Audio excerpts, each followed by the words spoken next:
Good evening. Hello. My name's Kathy Woodward. I'm director of the Simpson Center for the Humanities, and I'm just delighted to see you all here as we welcome to the University of Washington our Katz Distinguished Lecturer, Nancy. Wonderful, Nancy Fraser, whose work, influential, important, and very long-lasting, I've admired for a very, very long time. As Nancy knows, I have a manila file folder in which her 1990 essay in social text is located with all of my scribbles on it in the margins. So back to 1990, and then up to this new essay book that has just come out, The Old is Dying and the New Cannot Be Born. That's Gramsci. So take a look at absolutely all of these.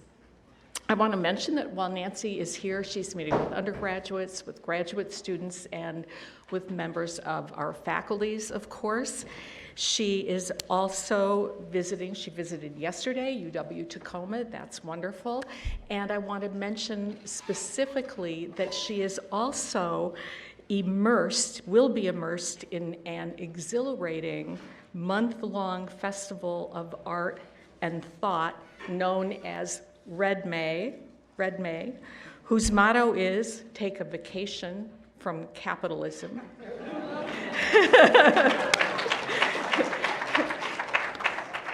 A whole series which is organized by the intrepid Philip Wohlstetter. Where are you?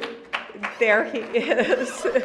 Very, very important. And so then let me mention that this coming Friday, Nancy will be at Town Hall in the evening in conversation there with another person you've collaborated with.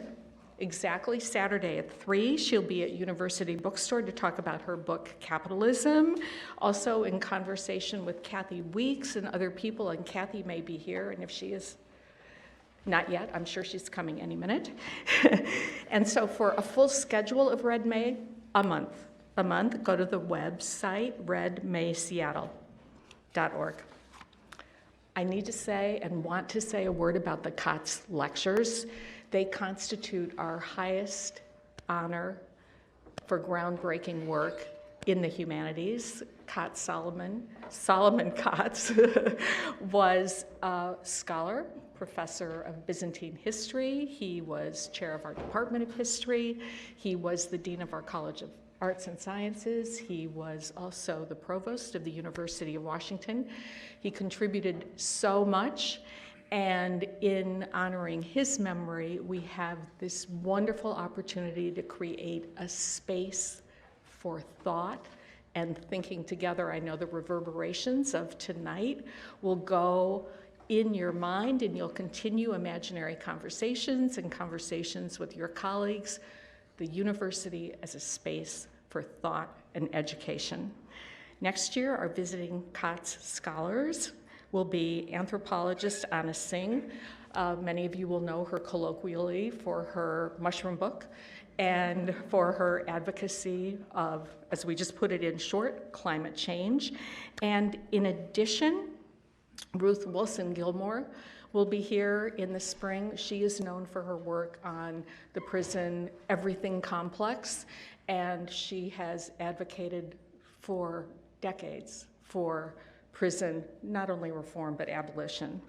Before I turn to Cricket Keating, who has been leading the seminar, the graduate seminar, studying your work, and she's going to introduce Nancy Fraser to you. I want to thank Bill Talbot. I want to thank Jamie Merrifield and Shirley Yee in particular for nominating Nancy Fraser, and I want to thank to the extraordinary staff of the Simpson Center, always.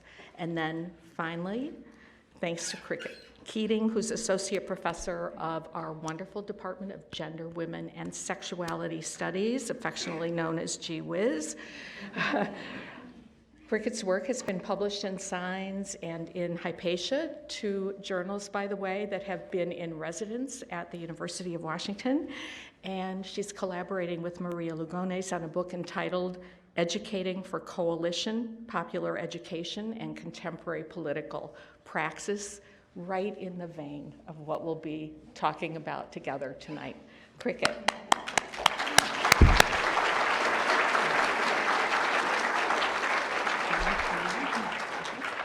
Welcome, everyone. We're so glad you all could join us on this beautiful evening. First, I want to acknowledge that we're on the traditional territory of the Coast Salish peoples, the land which touches the shared waters of all tribes and bands within the Duwamish, Suquamish, Tulalip, and Muckleshoot nations. So today we welcome Nancy Fraser as this year's Katz Distinguished Lecturer. Dr. Fraser is the Henry and Louise Loeb Professor of Political and Social Science and Professor of Philosophy at the New School in New York City. Throughout her career, Fraser has argued for the importance of linking struggles for gender and racial justice to the struggles for economic justice, or in her words, the importance of linking the politics of recognition to the politics of redistribution. She's visiting us in Seattle just weeks after publication of Feminism for the 99%, a manifesto she co-wrote with two of the organizers of the International Women's Strike, Chinjia Aruza and Titi Bhattacharya. In her work, Fraser takes a big picture, historical view of contemporary struggles for justice and their relationship to shifting capitalist formations to help us understand the movements we're a part of and the times in which we live. Today's talk, entitled Democratic Crisis has Capitalist Crisis Against Politicism, promises to do so as well. Please join me in welcoming Nancy Fraser to the University of Washington.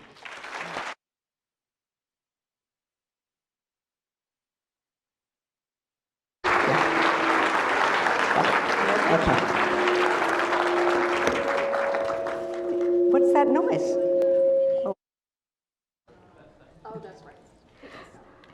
Hi, everybody. Can you hear me? Thank you so much to Kathy and to Cricket for that very generous introduction, and to everybody who had a hand in inviting me here and in organizing this visit. So far, it's really been fabulous, and there's such a lively community of engaged people to talk to, and I'm getting all kinds of good ideas, and I hope to get some more good ideas from you tonight as I try out something that is brand new, probably not 100% ready for prime time, but I thought I'd go with it. And so I am going back to my original title. You can see the uncertainty I've been going through, which is, what should socialism mean in the 21st century? Well, the word socialism is back. For decades, this word was considered an embarrassment, a despised failure, and a relic of a bygone era. No more. Today, politicians like Bernie Sanders and Alexandria Ocasio-Cortez wear the label proudly and win support, while organizations like DSA, Democratic Socialists of America, attract new members in droves. But what exactly do these people mean by socialism? However welcome, enthusiasm for the word does not automatically translate into serious reflection on its meaning. What exactly does or should socialism signify in the present era? In this lecture, I'm going to provide some very preliminary thoughts about how we might develop an answer. That's a hedge. I'm not actually going to give you an answer. I'm going to tell you how to develop an answer. Okay. Drawing on an expanded conception of capitalism, I'm going to suggest that we need an expanded conception of socialism, which overcomes the narrow economism of received understandings.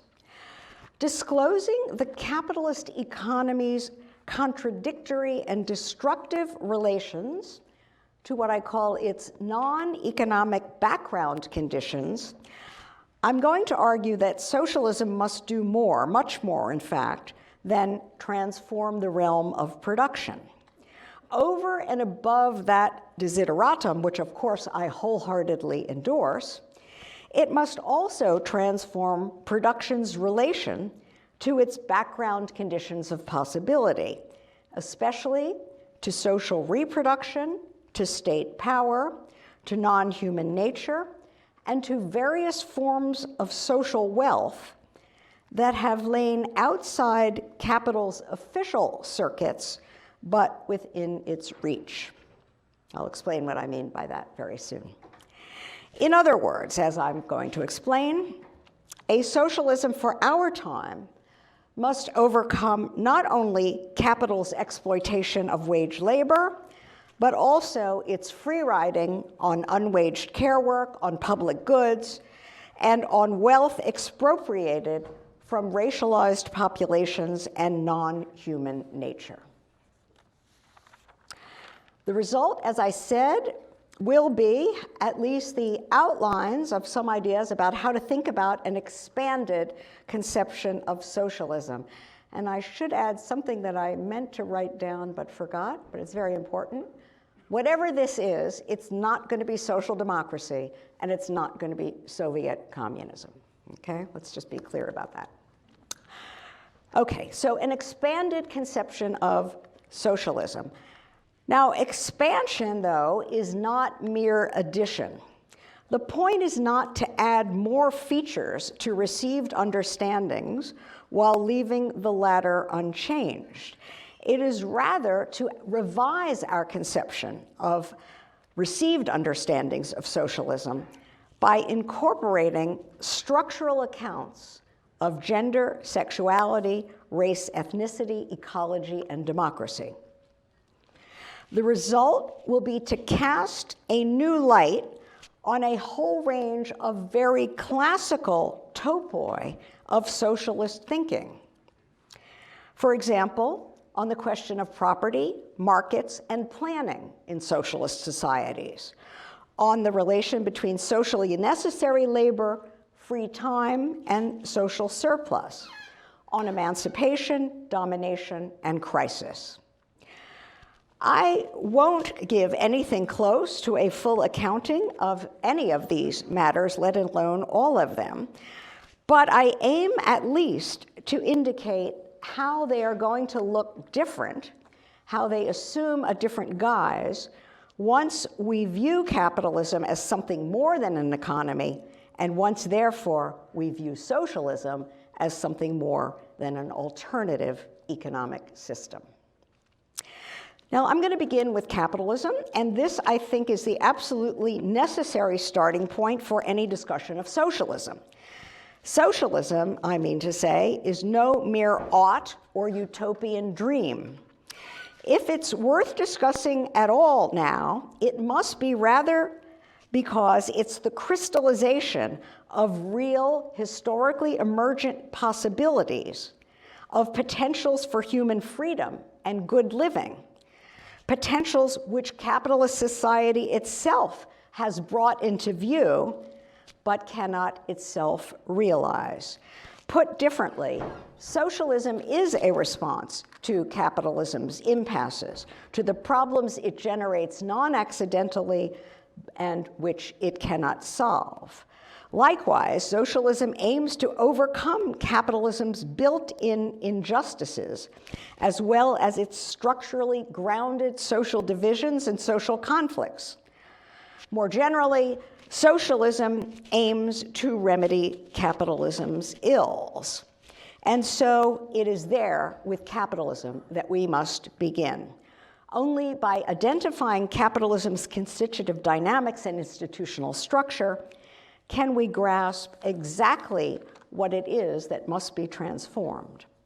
And only by proceeding on that basis can we envision the positive outlines of a socialist alternative.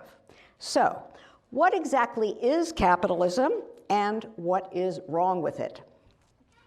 Often, capitalism is understood narrowly as an economic system, a system whose defining components are markets, private property, especially in the means of production, waged labor, commodity production, exchange transactions, credit, and finance. All of these things, of course, are denominated in money terms, and all of them are combined in such a way in a capitalist society as to institutionalize the pursuit of profit as a system imperative, something that must be done. Now, on this view, capitalism coincides with the range of activities, relations, and objects that are directly monetized. Let's call this the narrow or restricted view of capitalism. It's held by most people in the business world, by mainstream economists, and it's the unreflective common sense of our society at large. More surprisingly, perhaps, even many of capitalism's critics subscribe to this narrow view.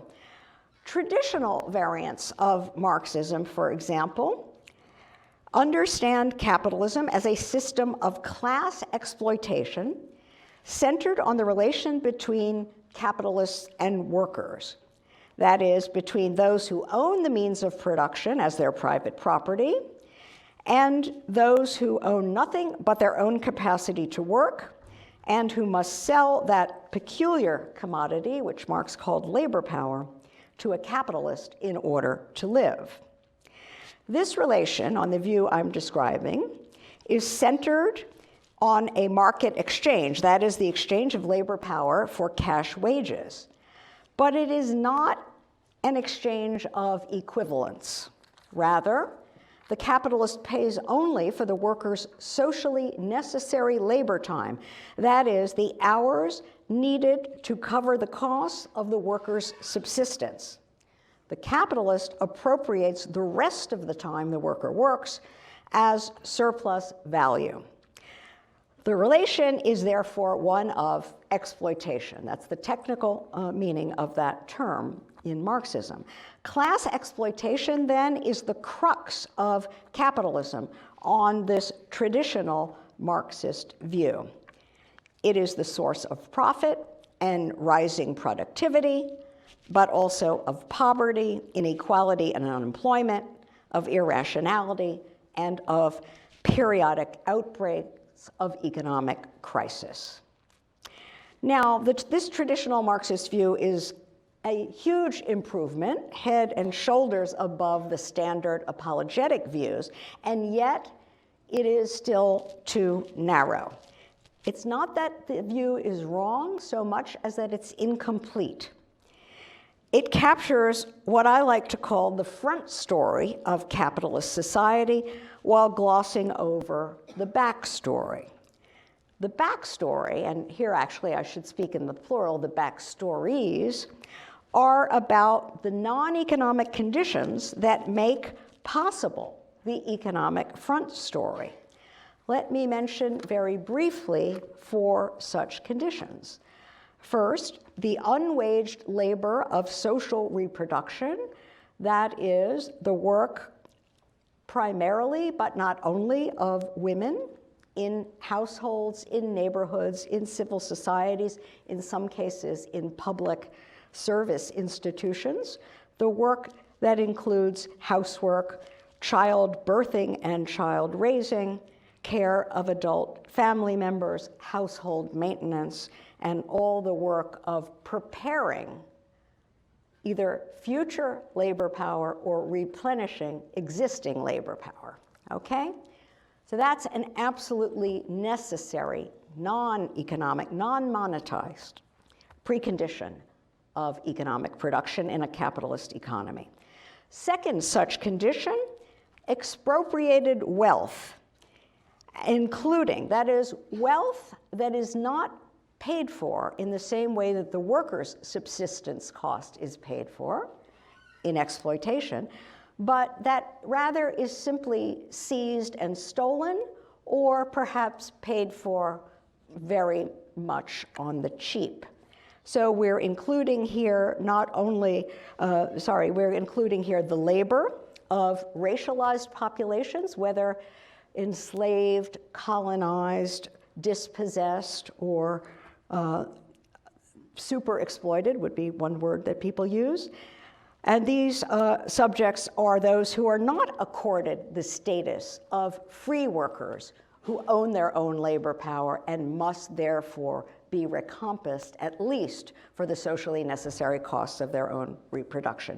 Instead, they are constructed as dependent or unfree others whose property, whose assets, whose persons can simply be seized. Third necessary precondition for a capitalist economy are the so-called free gifts, or if they're not entirely free, at least the cheap inputs from non-human nature, which include such things as supplies of energy, arable land, raw materials, the carbon-carrying capacities of the atmosphere, the carbon-capturing capacities of carbon sinks, forests, oceans, potable water, et cetera, et cetera. These too are inputs to capitalist production and absolutely necessary preconditions for it, but their reproduction is not paid for, or at least not wholly paid for either. Finally, there are the public goods supplied by states and other public powers, such as law and order, property rights, the money supply, infrastructure, and crisis management, at least in the later stages of capitalism's history. These too are necessary preconditions for a capitalist economy, which are not themselves valued economically or fully reproduced. All four of these things I've just mentioned, social reproduction, expropriated wealth, free gifts of nature, public goods, are absolutely indispensable conditions, as I've said, for a capitalist economy. Without them, there could be no workers, no labor power, no social trust, no social bonds, no material inputs that human labor transforms in the course of work, no infrastructure, no money, etc.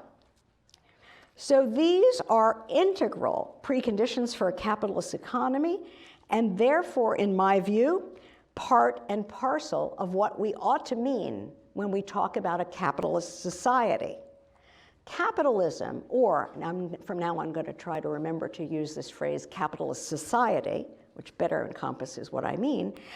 Capitalist society encompasses these non-economic background conditions as well as the economy that they make possible. So, on the view I've been explaining here, capitalism is not an economy.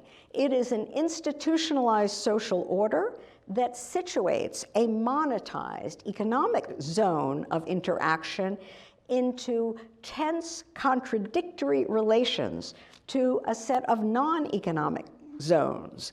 It situates the economy in relation to the polity, production in relation to reproduction, exploitation in relation to expropriation, human labor in relation to the material substratum on which the labor works, which comes from nature.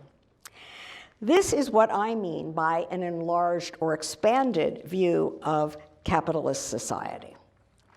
Now, this view has some important consequences for the present inquiry. It enlarges our sense of what is wrong with capitalism and of what it is that socialism must transform. On the traditional narrow view, there are two main things that are wrong with capitalism. First, it's unjust, and second, it's unsustainable or crisis-prone. Both of these are very important ideas, but they are, again, sometimes or usually interpreted too narrowly. On the narrow view of capitalism, its injustice consists in exploitation. The fact that the worker works many hours for free for the capitalist, producing enormous wealth in which she or he does not share, the benefits of which flow to capital. Capital which appropriates the surplus and reinvests it for its own purposes and its own further benefit in an ever-expanding spiral of accumulation. So the injustice on this view is essentially a matter of class exploitation in the sphere of production. It is, above all, and economic injustice. The crisis tendencies diagnosed in this view are also essentially economic. An economic system that is oriented to limitless accumulation of surplus value, appropriated privately in the form of profit, is internally self-contradictory and self-destabilizing. The drive to increase profit by increasing productivity through technological innovations periodically results in falling profit rates, in the overproduction of goods, the overaccumulation of capital with no outlet of investment. Solutions, or I should put that in quotes, supposed solutions like financialization only postpone the day of reckoning while ensuring that it will be all the more severe when it finally comes. In general, as we all know, the course of capitalist development is punctuated by periodic economic crises. It takes the form of boom-bust cycles. It includes stock market crashes, financial panics, bankruptcy chains, and mass liquidations and mass unemployment. In sum, what's wrong with capitalism on the narrow view is economic class exploitation and a proclivity to economic crisis. Once again, this picture is not so much wrong as incomplete. Once we adopt the expanded view of capitalist society, we see additional injustices and additional crisis tendencies. The expanded view discloses an expanded catalog of systemic injustices. First, the social, structural institutionalization of a fundamental division between two types of necessary social labor: economic production remunerated by wages, and social reproduction remunerated supposedly by love. This, of course, is a gendered division, and in a society in which money is the end-all and be-all, it's obvious that its institutionalization entrenches a strong gender asymmetry and form of gender subordination. It is, in my view, the most important structural basis of women's subordination in capitalist society, a condition that is not accidental but structurally hardwired. Second, capitalist societies also institute a fundamental division between free exploited workers and dependent expropriated others. The former, as I mentioned, are positioned as rights-bearing citizens who can be exploited but not otherwise violated with impunity. They have the ability to call on states to affirm their rights, vindicate their rights. In contrast, the dependent subjects are vulnerable to violation. They are the source of a stream of cheap inputs that swell the tide of profit. And they have trouble claiming any rights or protections from violation. This division has historically and still today coincided with the global color line. And I think that race has a great deal to do with this idea of being vulnerable to violation and expropriation. So here we see then the institutionalization in this distinction between expropriation and exploitation, which imbricate in a capitalist economy. There is no profitable exploitation without a background of expropriation, right? And this division then maps, as I said, onto the global color line and therefore onto a range of related injustices: racial oppression, direct rule colonialism, other forms of imperialism and neo-imperialism, indigenous expropriation, and genocide. Third, capitalist societies also institute a fundamental division between human labor and its material substratum, which no longer seem to belong to the same ontological universe. Nature is reduced to a tap and a sink, and is open to extractivism and instrumentalization. If this is not an injustice against nature or against non-human creatures in nature, and I'm going to be agnostic about that, it is at the very least an injustice against future generations of human beings who are left with a hell of a mess. Capitalist societies also, fourth point, so we see there's a set of injustices above and beyond class exploitation, hardwired, structurally entrenched injustices. Finally, capitalist societies institute a fundamental division between private economic power, which is the power of capital to organize production for its own profit, and public political power, which is the power of states and other public institutions to rule through law and a supposed monopoly on so-called legitimate violence.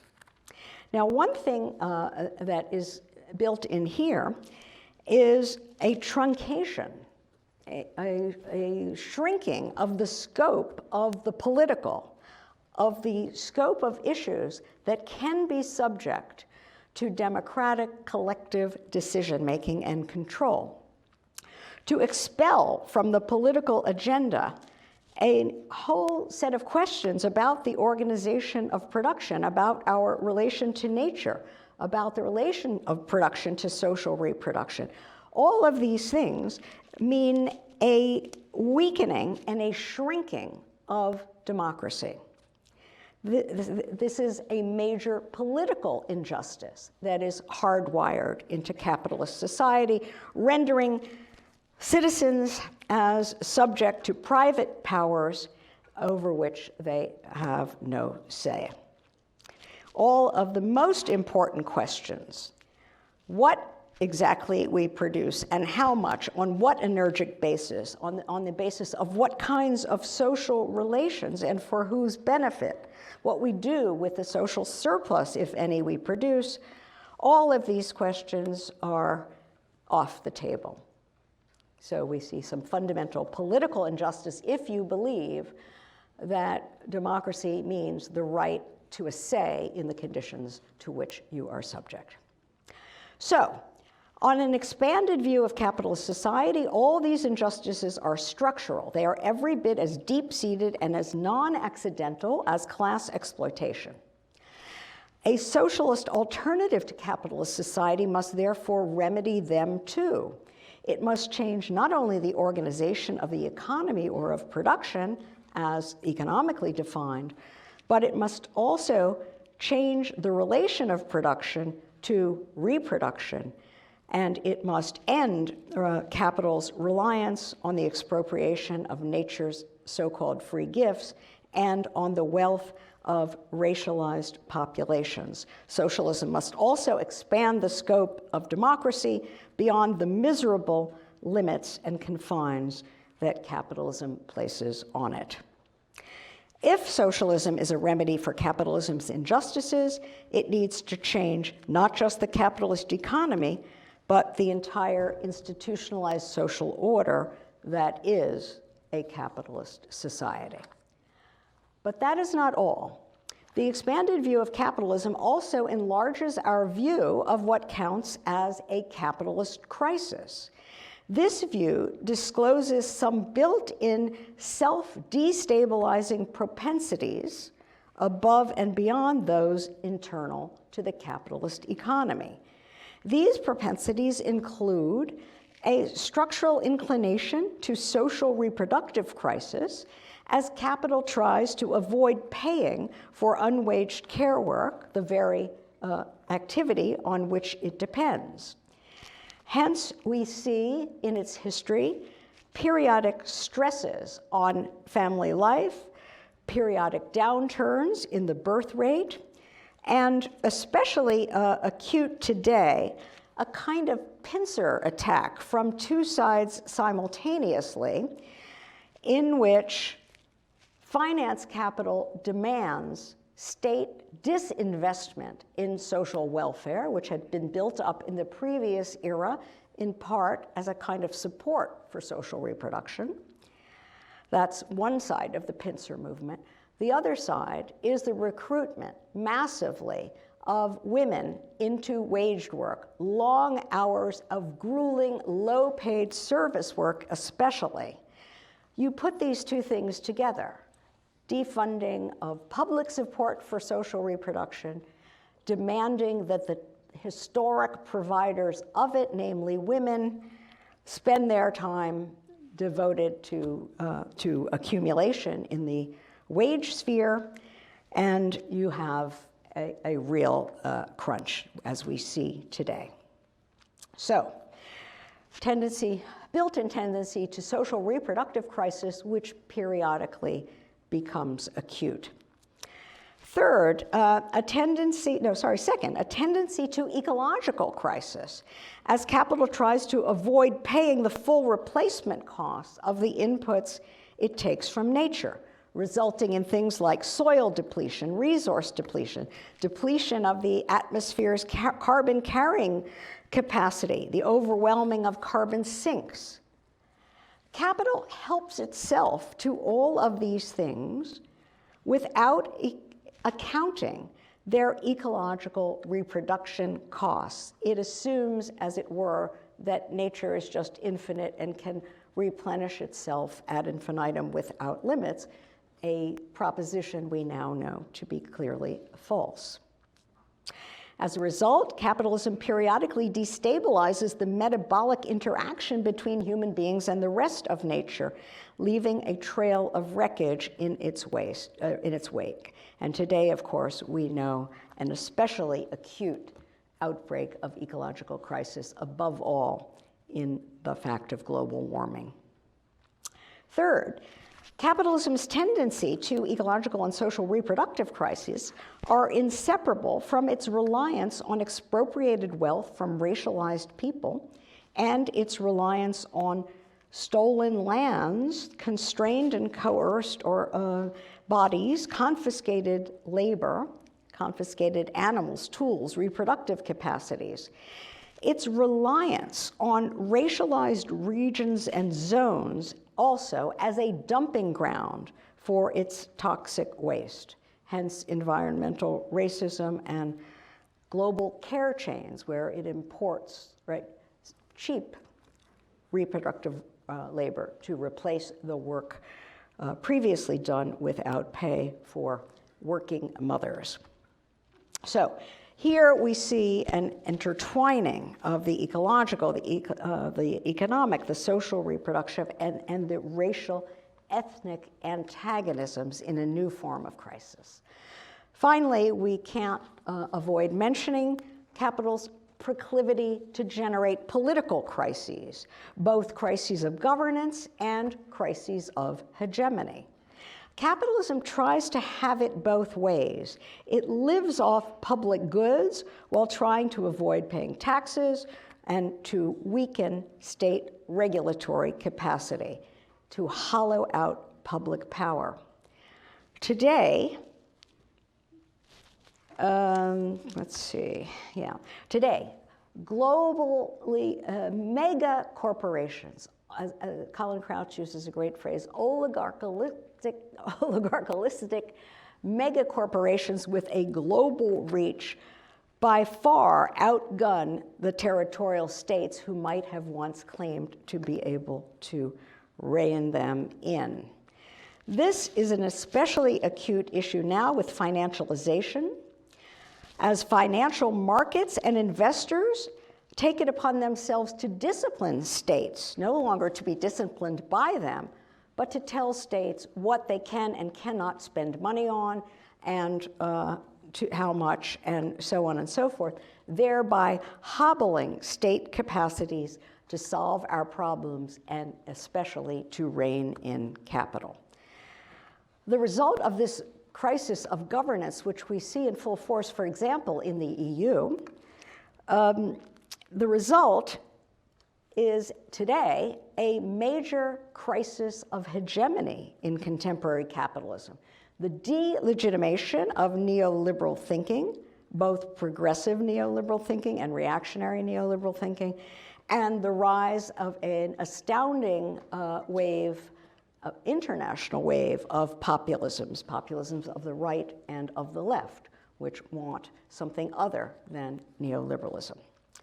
Okay, in general, capitalist society harbors multiple crisis tendencies above and beyond the merely economic. These are not so much intra-economic, these other tendencies, as intra-realm contradictions between the economy and its background conditions of possibility. Capital, as I said, has a built-in tendency to erode, destroy, deplete, destabilize its own conditions of possibility, to eat its own tail. This, too, is part of what is wrong with capitalist society and what socialism must try to overcome. In some, not just class exploitation, but also gender subordination, racial, ethnic, imperial domination, ecological predation, and political injustice. Likewise, not just economic crisis, but also social reproduction crisis, ecological crisis, political crisis, and so on. Now, this means that the project of rethinking socialism for the 21st century is pretty big. It's a tall order. Far too big, obviously, for a single person in the space of a single lecture, or frankly, even having all the time in the world, and even far too big for any group of thinkers.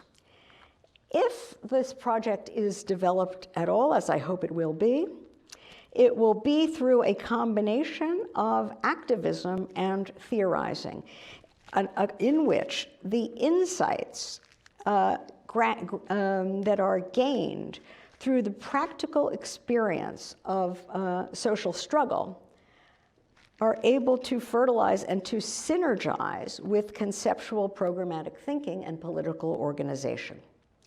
Nevertheless, a few things can be said even now to clarify at least some aspects of this project.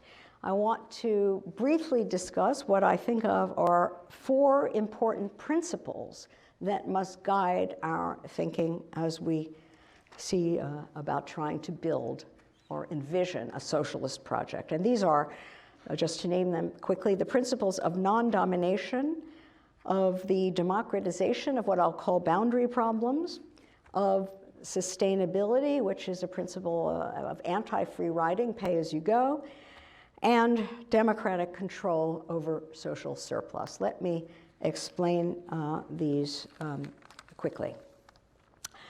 Now, beginning with the anti-domination principle. And what this requires is that whatever it is, socialism has to overcome those so-called hidden forms of structurally entrenched domination. That has to be a priority. It's a deal breaker.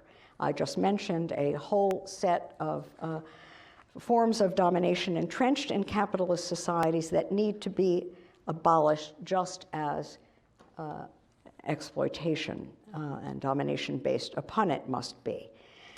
This means that the larger social matrix in which all these forms of domination are embedded must be re-envisioned. Okay, so let me see if I can shorten this a little bit. In the case of reproductive labor, what we need, I would say in a nutshell, is to overcome the whole gender division of reproductive labor, as well as the split between so-called productive labor and reproductive labor. All of this is socially necessary work and needs to be considered together and treated as on a par. That doesn't necessarily mean, as I'll suggest in a moment, something like wages for housework. It's not about universalizing wage work, but about thinking about some other way of dealing with this. In addition, not just exploitation, but also expropriation must be abolished. We're also talking about the need to overcome democratic deficits by changing the relation of economy to polity, and especially with respect to social surplus, as I'll explain in just a few minutes. We're also talking about overcoming intergenerational injustices that reside in ecological predation and all of those related things. Okay. What all of this is to say, in short, is that we're talking about transforming the economy's relation to its four fundamental background conditions. In some cases, this could mean actually abolishing a particular institutional division or separation. In others, it might mean redrawing the boundary in a different place, or it might mean softening the boundary without abolishing it fully. There are lots of ways to think about this, and I can't go into detail here. But the crucial point is that we are talking about making reflective, collective decisions about how we want to handle the basic shape of the institutionalized social order. We're not going to accept having these things decided behind our back as a result of the private ownership of the means of production in a system oriented to private profit. Okay, let me, I have a whole bunch of stuff here about why we don't want a command economy, but I think it's probably obvious enough.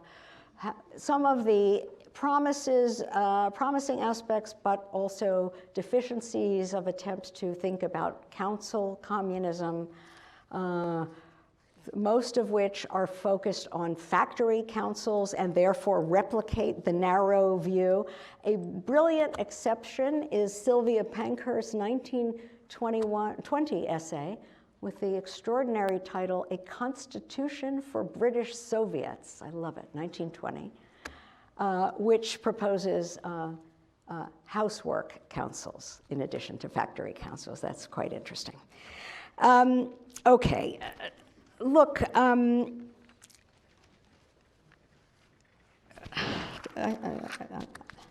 we're talking about a whole set of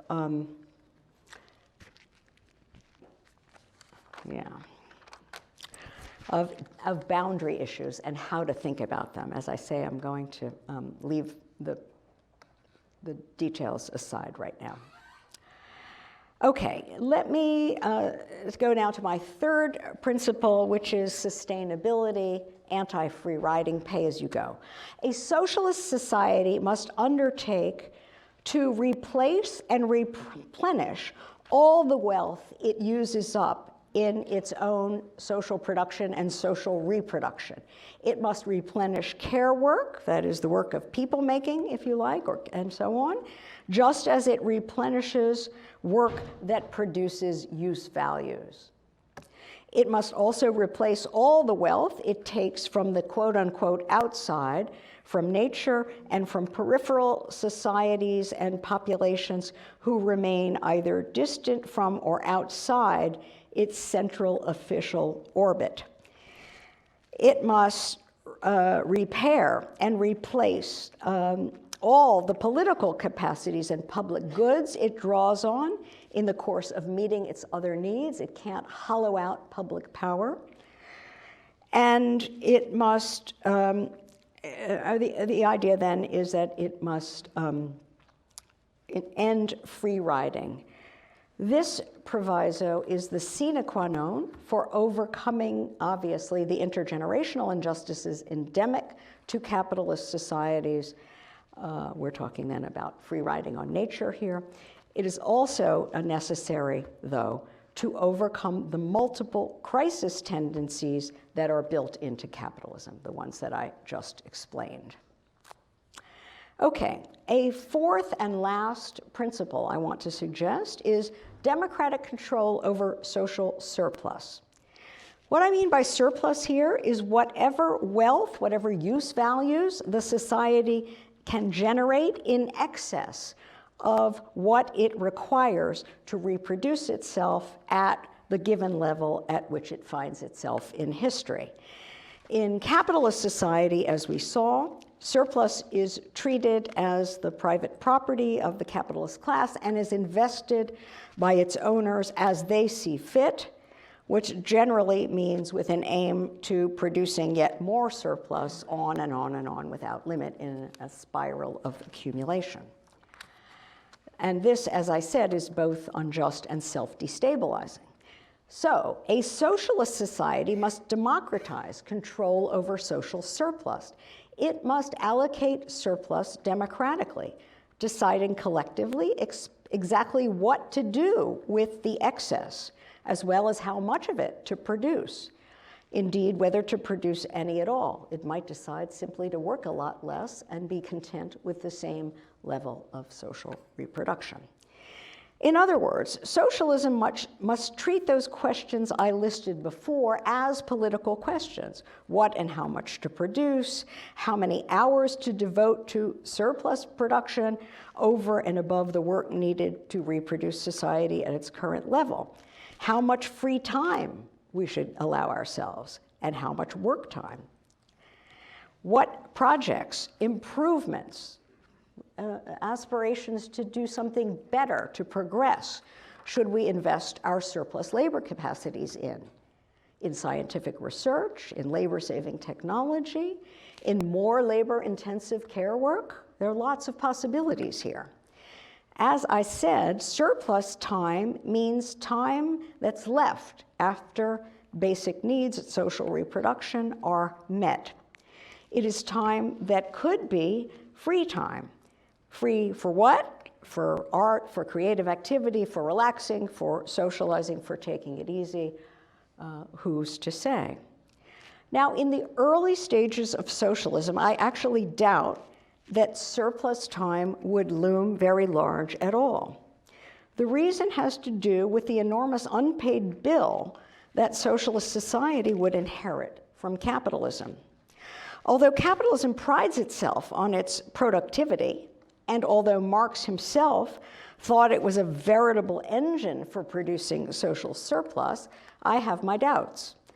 The reason is that Marx reckoned surplus pretty much exclusively in terms of the labor time that capital takes from waged workers after they produce value sufficient to cover their own immediate cost of living. And you'll recall that that is Marx's definition of surplus value. By contrast, he paid much less attention to the various free gifts and cheaps that capital expropriated or appropriated, and still less to its failure to cover their reproduction costs. What if we included those social costs in our reckoning? What if capital had to pay for the free reproductive work, for the ecological repair and replenishment of the damage it creates, for the expropriated wealth of racialized subject peoples, for the public goods on which it freely draws? How much surplus would capitalism really have produced if it actually had had to pay for all those things? That's a rhetorical question, of course, because I myself wouldn't know how even to begin to arrive at an answer, but I do believe there are some feminists and environmental economists who are actually thinking about what these things really cost. In any case, a socialist society would inherit a hefty bill for centuries of unpaid ecological reproduction costs, expropriation costs, and so on and so forth, as well as a hefty bill for massive unmet basic human needs across the globe. Needs for healthcare, for shelter or housing, for transportation, for education, for food security and nutrition, et cetera, et cetera. These too can't really be counted as surplus investment, but rather as absolute necessities. And the same holds for the pressing and enormous job of defossilizing the world economy, shifting its entire basis to renewable energy. That's hardly, at this point, a surplus luxury that we could decide to forego. So the question of what is surplus and what is necessary leads me to one further observation, which concerns a question I posed earlier about the role and character of property and of markets in a socialist society. I think both those things, private property and markets, have little or no place at either the very top of the society or at the very bottom, but they might play a role in the in-between. What I mean by the top is that question I raised about the allocation of social surplus. Assuming there is a surplus to be allocated, it must be considered the collective wealth of the society as a whole. No private person or entity can own it. It's impossible to say who contributed exactly how much to it. We're talking about the production of what some Italian Marxist thinkers call the general intellect, for example. It cannot be attributed individually. No private person, therefore, can have the right to dispose of it. Surplus is truly collective property to be allocated through a collective process of self-determination, which must somehow, I can't say how, be organized democratically. Thus, market mechanisms should have no role whatsoever at this level, neither markets nor private property at the top. The same holds, I want to claim, for the bottom, by which I mean the level of basic human needs. Again, shelter, clothing, food, education, transport, healthcare, leisure, etc. I have no illusions that we can specify now or once and for all what exactly counts as a basic need and what exactly is required to satisfy it on a global scale. That, too, must be a subject for democratic deliberation and decision-making. But whatever is decided must be provided as a matter of right and not on the basis of ability to pay. Here is where the principle from each according to his abilities or her abilities to each according to her needs rings true. This means that the use values we produce to meet these needs cannot be commodities. They must rather be public goods. So no markets at the bottom, just as at the top. No private property either. This is why, incidentally, I am not a big fan of universal basic income, which is something that a lot of people find progressive.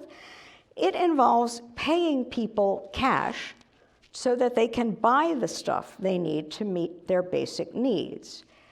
So it treats basic need satisfactions as commodities produced privately for private profit. Socialists should reject this view and should treat these goods as public goods, as I have said. So, no private ownership or market exchange at the bottom and at the top. What about the in-between? I don't have a worked out principled view about this matter, but I imagine the in-between as a space for experimentation with a mix of different possibilities. So this would be the place where something like market socialism could be considered. Perhaps a socialist society could encompass small or medium-sized enterprises, preferably worker-owned, which could organize supply chains with one another on a market basis. They might also sell some stuff they produce, I'm not talking about things that are needed to satisfy basic needs, to consumers. The owners could be paid for the work of organizing this production in the form of a stipulated percentage, which might be considered the equivalent of a profit. But they would not have the unilateral right to invest their profits in any way that their fancy dictated. They couldn't, for example, buy coal to burn as energy to power machinery. Just to take an example, they could not necessarily dispose of their property in the free market.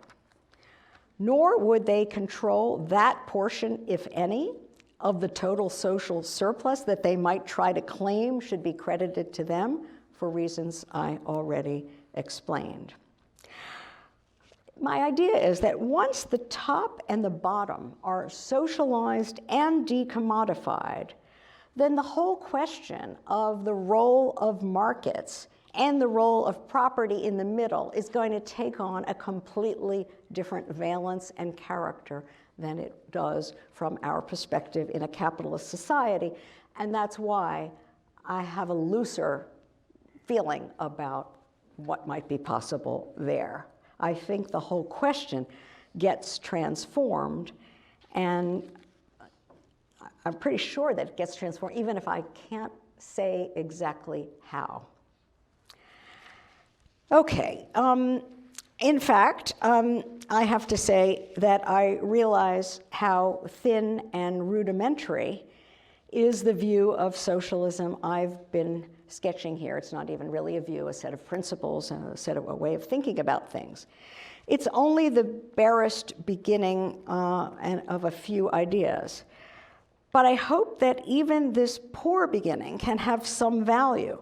I hope specifically that it convinces you that the socialist project is worth pursuing, that socialism is not simply a dépassé relic, nor a fashionable buzzword, but the name for a genuine alternative to the system that is destroying the planet and is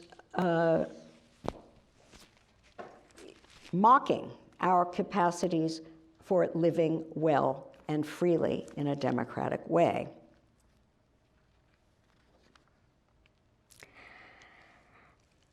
I also hope that I have convinced you that socialism cannot be broached in the old school way, based on correcting a restricted set of problems that are deduced from a restricted view of what capitalism is.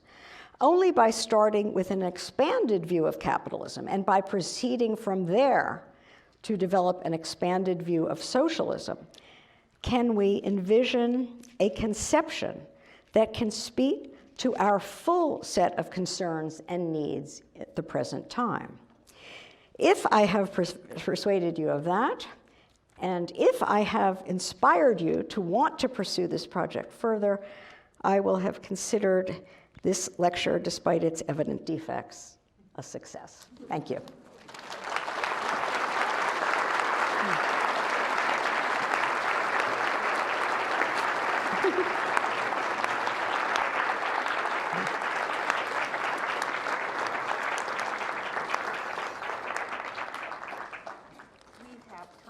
Questions, and we have 2 microphones that will be brought to you.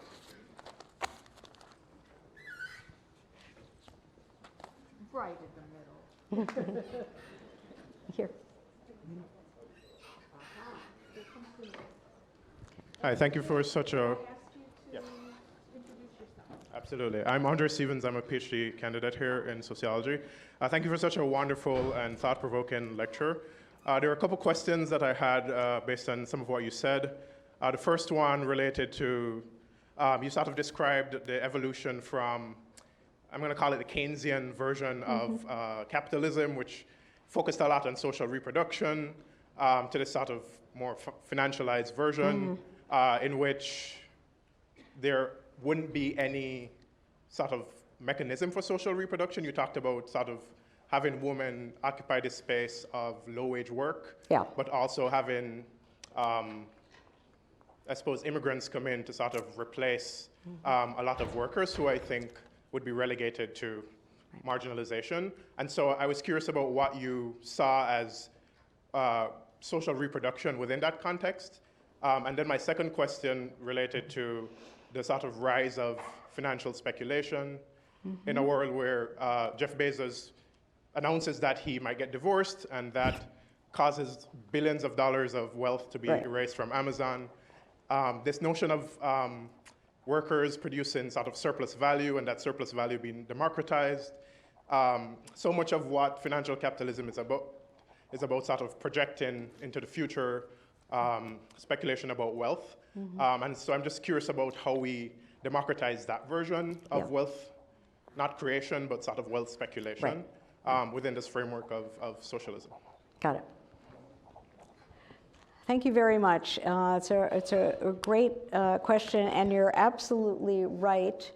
You've sort of read, in a sense, between the lines, because there is a historical hypothesis in the background of what I said that is this shift from what you called a Keynesian form of capitalism, I would call it a state-managed form, to this financialized, globalizing, neoliberal capitalism in which capital escapes the regulatory capacities of states upon which the previous form depended.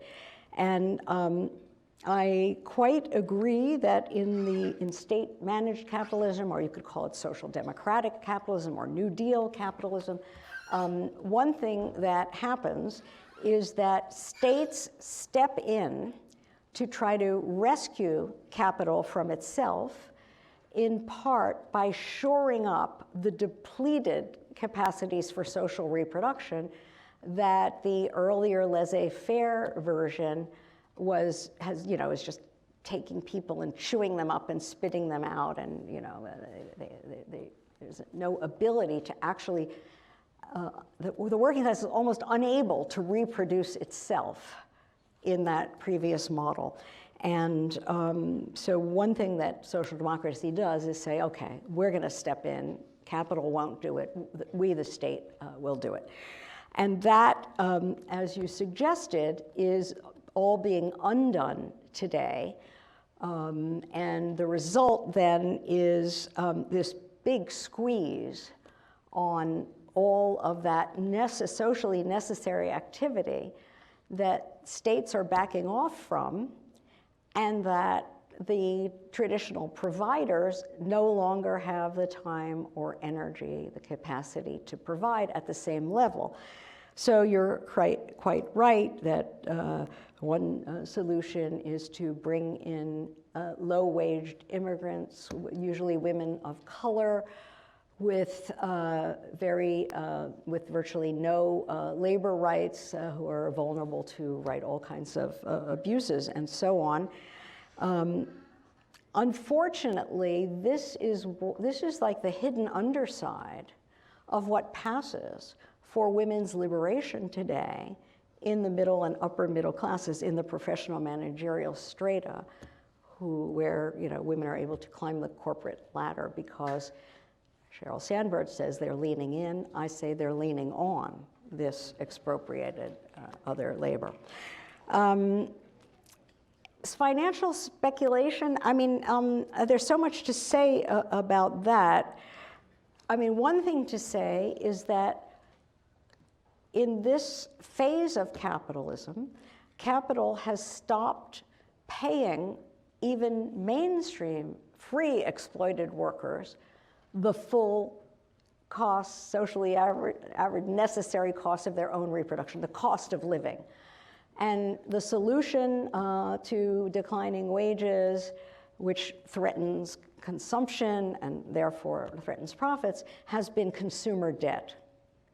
So I'm sure plenty of people in this audience know all about student debt, credit card debt. Some of you may know about payday loans, obviously home mortgages, and so on and so forth, all of which really mean that even waged workers are not able to live on current wages. They're borrowing against future wages, which they hope will materialize. And we see this same dynamic in the global south, or even in the south of Europe, where with sovereign debt, which basically means eviscerating pensions, which people held as legal rights, and closing hospitals and basically killing people at the behest of central banks and investors. So this is a part of a huge shift, from that portion of the social product that went to at least the official working class now being drained to capital. This is no longer really only exploitation. It's exploitation overlaid with expropriation because they're drilling into bone here. I think from everything I said, a socialist society is certainly not going to do that. And you asked about financial speculation. I don't think a socialist society can have financial speculation at all. But it certainly needs and should have credit, right? The ability to fund projects that are promising in the sense of potentially socially valuable on a broad scale, allocating credit not according to what some investor thinks he or she can make money off of, but rather according to the social validity or value of the project. So I think credit, I'm following Robin Blackburn here, should become a public utility, just as electricity in some socialist cities was a public utility at one point.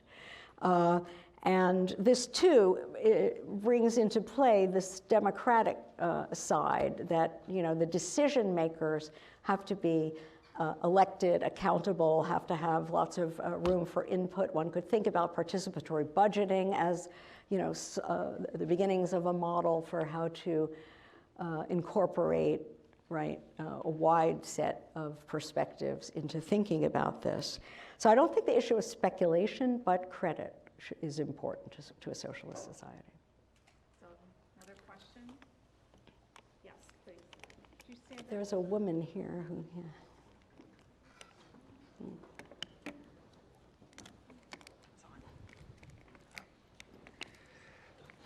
Excellent presentation. It was very good, very clear. I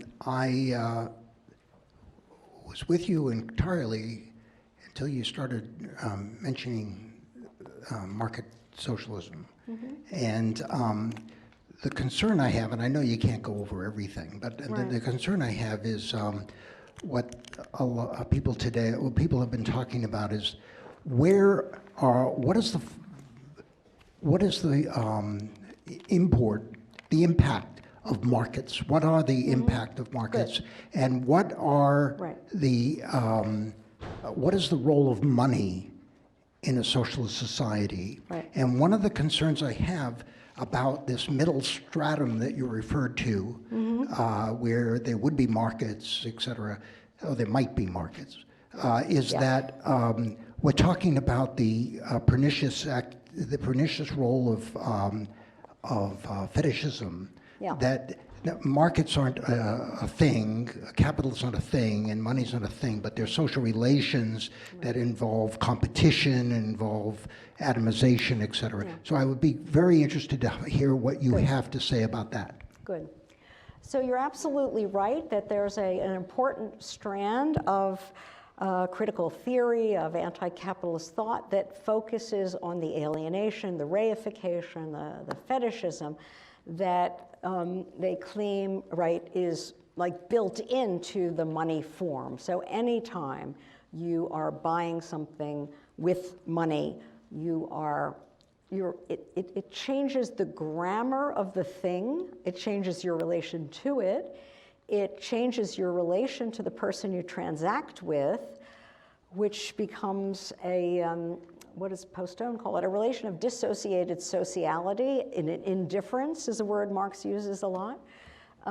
You're somehow, you have personal independence, Marx says, based on thoroughgoing objective dependence and indifference.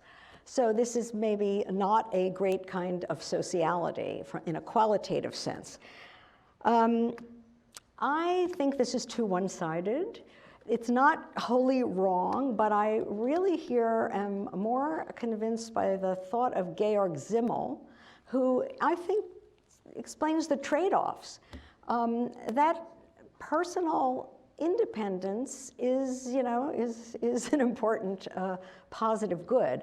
So, for example, do you really want to spend a great deal of time kind of chatting up the guy you're buying a pair of shoes from? getting a relationship of non-indifference.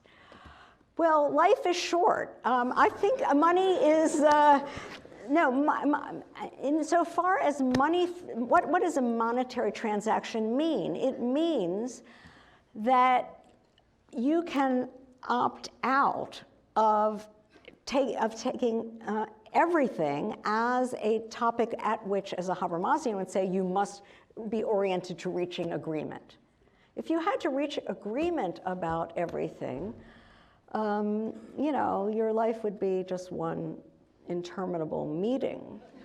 And I think that as money can be very liberating from all of that. It's simply a device that gives you a shortcut. We live in a very complex society. It is a mass society. And in a situation like that, you want some way of anonymizing some interactions, provided that this doesn't bring with it entrenched relations of domination, the inability of some people to meet their basic needs, the usurpation by private wealth of the right to determine the basic, you want to determine the basic contours of your society, not every little transaction. If you can get the structure right, then you don't have to worry about every little transaction. That's how I see it. So that's why I don't have a principled objection to all markets. And I'm also a follower of the guy I call the other Karl, Polanyi, who usefully pointed out that, all sorts of things count as markets. Markets have existed in virtually every society. What we don't want are so-called self-regulating markets, unregulated markets, markets that are subject to no political, moral, religious, cultural, normative constraints, but only to the mechanical play of supply and demand. But markets that are tightly regulated with in light of all the various values and principles that I've discussed, might not be a bad option in some areas, but we have to decide which. And that question, which areas, is a question for a democratic debate and decision-making. It's not something that should be decided behind our backs. Higher education. Yes, exactly.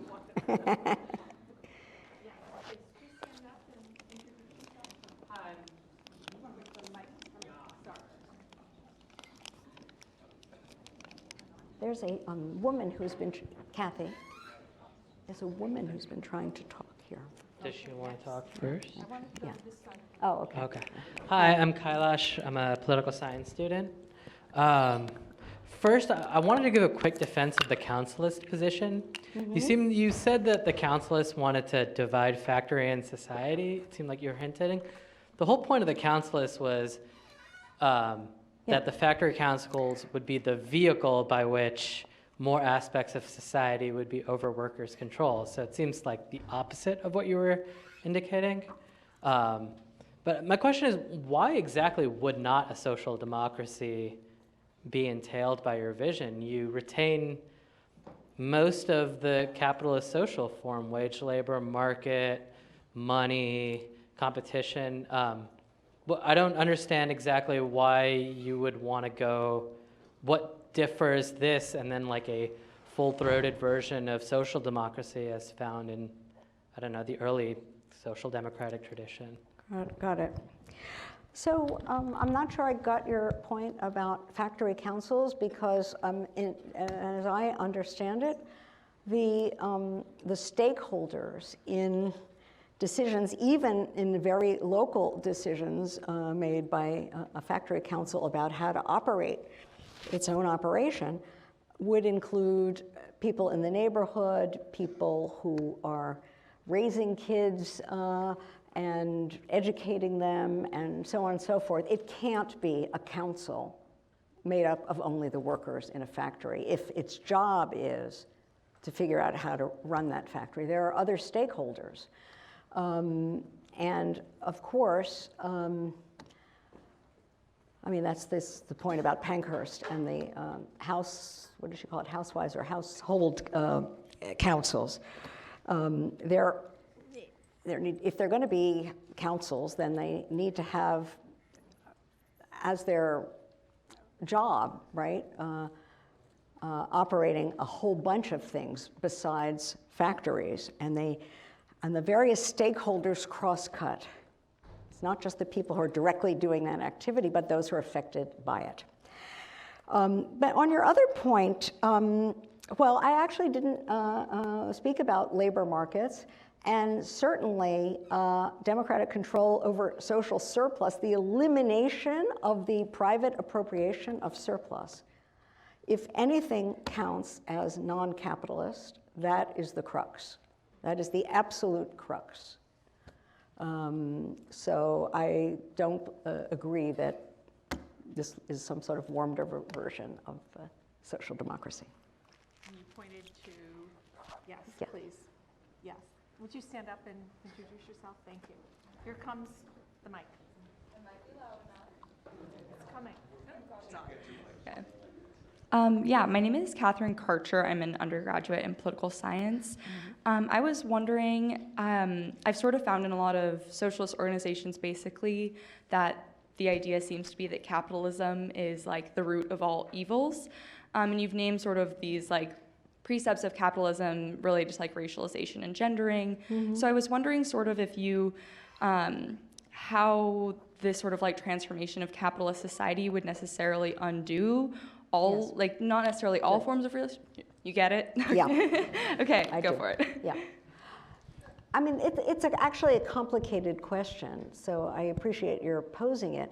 I mean, first of all, certainly in the case of gender oppression, this long predates capitalist society. The idea is not that capitalism invented it. I think on the question of racial oppression, you might actually make the case that, okay, we have the impurity of the blood in 1492 in Spain, but you know, it really is the dispossession of so-called New World peoples and the institution of racialized slavery and so on that creates modern racism. So I think there's a case to be made. In the case of gender, it's not that, that capitalism creates something out of thin air, but it thoroughly transforms the nature of gender asymmetry. And if we want to eliminate that gender asymmetry today, we have to know what undergirds it now, not what was behind it, you know, in ancient Egypt or some other place. So do I think capitalism is the root of all evil? No. The point is, I mean, you have to decide sort of what your priorities are. My priorities for thinking about socialism have to do with overcoming the structural basis that entrenches these relations in a persistently unjust way. There could be holdovers, psychic, you know, people with bad thoughts about women or people of color or trans people or whatever. There could be all kinds of holdovers, and then you sort of have to decide how much you're going to get into the nitty-gritty of micro, you know, how behavioral engineering, et cetera, of that kind of stuff, because it does carry, right, a cost at the level of a certain tendency towards, illiberal authoritarianism that even that a socialist society, I mean, want to endorse that side of liberalism, right? So I think for me, the key question is, does this rise to the level, this would sort of go back to a norm I used in earlier work, does this rise to the level that it impedes the possibility of parity of participation in social life? If so, then it has to be addressed. If it's something that, you know, is unpleasant and annoying and possibly even infuriating, but it's going to die out, you know. It might be the better part of wisdom to sort of take a light hand. But no structurally entrenched material basis. I don't know for sure, but I believe that if you could design a society without those things, I think that things would right themselves in due course. Not immediately, but in due course. In due course, I'm going to actually close the discussion for now, but remind everyone that you will be at Town Hall for Red May Seattle on Friday night and University Bookstore at 3 on Saturday. And I want to thank you all for coming and bringing your minds and your hearts. Thank you. Thanks, Catherine.